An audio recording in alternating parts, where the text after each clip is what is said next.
ಪ್ರಿಯರಾದ ದೇವ ಮಕ್ಕಳೇ, ನನ್ನೆಲ್ಲ ಮುಂಜಾನೆ ಮುತ್ತು ಕಾರ್ಯಕ್ರಮದ ವೀಕ್ಷಕರಿಗೆ ಯೇಸು ಕ್ರಿಸ್ತನ ಪುನರುತ್ಥಾನ ಹಬ್ಬದ ಶುಭಾಶಯಗಳು.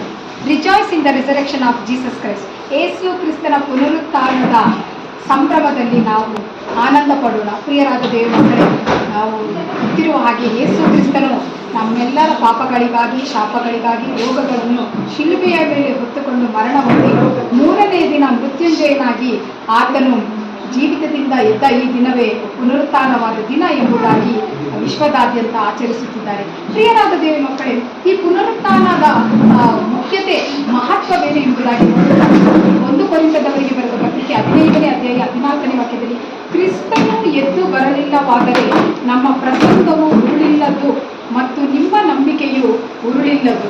ಹೌದು ಪ್ರಿಯರಾದ ದೇವ ಮಕ್ಕಳೇ, ಇವತ್ತು ಇಡೀ ಲೋಕದಲ್ಲಿ ಯೇಸು ಕ್ರಿಸ್ತನನ್ನು ನಂಬಿದ್ದಾರೆ, ಆತನೇ ಸತ್ಯ ದೇವರು ಎಂಬುದಾಗಿ ತಿಳಿದುಕೊಂಡಿದ್ದಾರೆ ಎಂಬುದಕ್ಕೆ ಒಂದೇ ರುಜು ಏನೆಂದರೆ ಕ್ರಿಸ್ತನು ಎದ್ದು ಬಂದಿರುವುದೇ ಆಗಿದೆ. ಆತನು ಎದ್ದು ಬಂದಿರಲಿಲ್ಲವಾದರೆ ನಾವು ಮಾಡುವ ಎಲ್ಲ ಪ್ರಸಂಗ, ಎಲ್ಲ ವಾಕ್ಯ ಪ್ರತಿಯೊಂದು ಸುಳ್ಳಾಗಿರುತ್ತದೆ.